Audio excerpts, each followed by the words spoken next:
What's the name and the institutional affiliation? Hello, my name is Peace Ayeni, and I am a PhD student at the Swiss Tropical and Public Health Institute in Switzerland. Your abstract is titled Socioeconomic Position and Cancer Risk in People Living with HIV in South Africa. Talk me through the process. South Africa suffers double burden of HIV and cancer. 14% of the population is HIV positive. And due to this fact, a significant proportion of the population is at a higher risk of cancer. But cancer care is being delivered in a centralized system. In a country like South Africa, where there is large gap and it's ranking the highest in wealth inequality in the world. Therefore, this brings the importance of understanding the intersection between socioeconomic position, immune health, and cancer risk in people living with HIV in South Africa. We're therefore determined to evaluate this association. And for this analysis, this project, we have used data from the South African Cancer Match Study of 2004 to 2014. This cohort from the SAM, in short, it's called, it's a cohort of nationwide coverage, and it was built by probabilistically linking HIV-related laboratory records from the National Health Laboratory Services in South Africa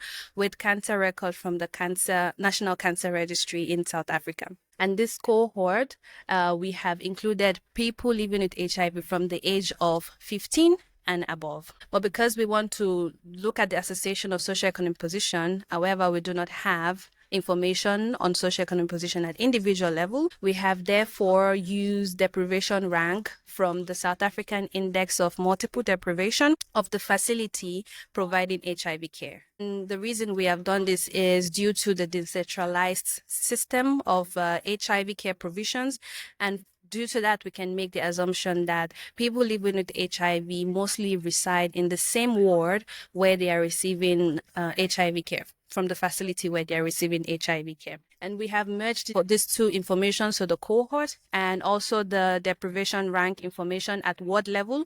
We have linked this together and made it one big data set. And we have categorized the rank levels, the socioeconomic position at ward level of these facilities into quintiles, where the first quintile, SCP-1, most deprived, so the least affluent, the poor areas, and SCP-5 being the most affluent, so the least deprived, which is also the high socioeconomic areas. And we have used multivariable Cox proportional hazard ratios to estimate the association of the ward level socioeconomic position of the facility providing care and cancer incidence, adjusting for age, for sex, calendar period, and other variables of interest. We ran this analysis for all the cancers in the SAM cohort and also for 5 most frequently diagnosed cancers for men and women in the SAM cohort. The results of our analysis are the following. By our inclusion criteria, we come up to a study size of 4.1 million people living with HIV, and about 27,000 incidence cancers were diagnosed within the study period. We found that overall cancer incidence rate per 100,000 person years were higher in men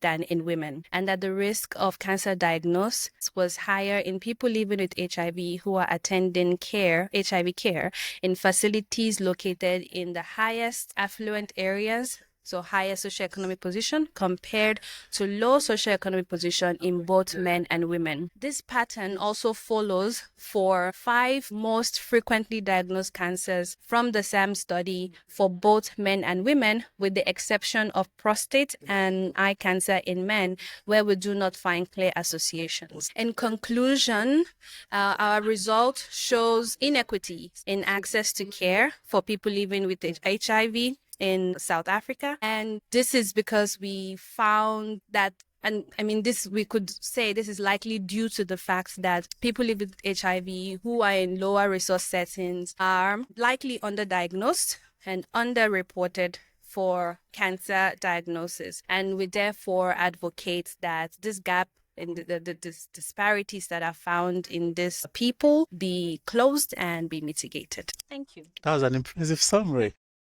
This summary, oh my goodness, that was long. And you took me through the process and where you got the data from and everything. I think socioeconomy is increasingly becoming a risk for cancer that we can't ignore. And I don't think that is peculiar to South Africa. And I think this is similar from one country to another. Did you see it in these different types of cancer? Do you see the SCP being a bigger risk factor for a particular category of cancer, or is it data that cuts across all types of cancer? So when we look at all the cancers in the SAM cohort, so in our cohort of 4.1 million people, people living with HIV, yes, it shows that socioeconomic position there is a clear association of socioeconomic position with cancer risk, cancer incidences. For the top 5 most frequently diagnosed cancers, we see this more evidently for women, that socioeconomic position clearly has association for these 5 most frequently diagnosed cancers. But for men, there is no clear association for prostate cancer and eye cancer.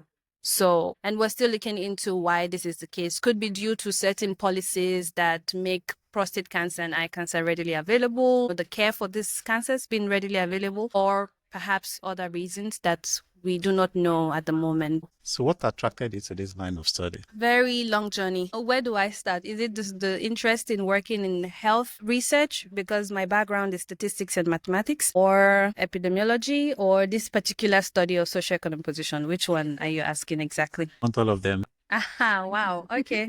Very long journey. So during my bachelor's study in Nigeria, FUTA, so Federal University of Technology, Akure, I saw that the healthcare system wasn't as robust as one would hope. Documentations were almost not technology based, so everything was still handwritten. Not to say this is bad, but if you have handwritten documents, medical records just lying somewhere in a box in a room and not being used, it's not transferred into a computer system, it is not saved, there is no backup, nothing, then what is the point? So this was the start of my interest, and I saw how this lack of information was reflecting in the quality of the care that was provided in hospitals and clinical centers. So that's why I decided to go into using statistics, statistical methods for basically data science in health research. Then this progressed to a master's program where I also used statistical methods, so machine learning for research, but this research was not based on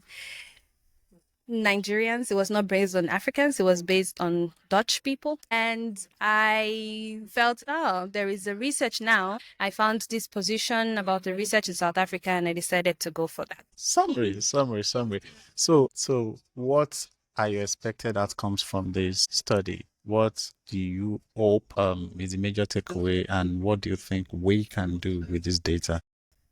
I hope that these results, this data, once published, can also prompt other scientists, I mean myself included and my team, to do more research investigating this, but also there is like a robust amount of information where policy makers can take these results and translate it into the policies that they are writing or they are creating. And this can lead to a decentralized, if possible, hopefully a decentralized HIV care system in South Africa. Impressive. So let's talk about the setup. What are your thoughts? Have you had to present your abstract before in the old school method of presenting abstract that you print it out to have it taken to the conference and this approach? No, this is about making a poster. The printed version. Printed, This no. digital version. No, I like this digital version. I mean, I also like the traditional poster version. It's huge. People can see everything. But this is also very nice because you can zoom in. So I like this version very much. And you can flip through series of posters and you're not stuck with moving around. However, it misses the element of the abstract writers being physically present with their posters and just ready to tell you about it. So now you just have to pop yours out and then you have to find people to listen. It's not, it's a more complicated process, but it's okay. Thank you. Thank you.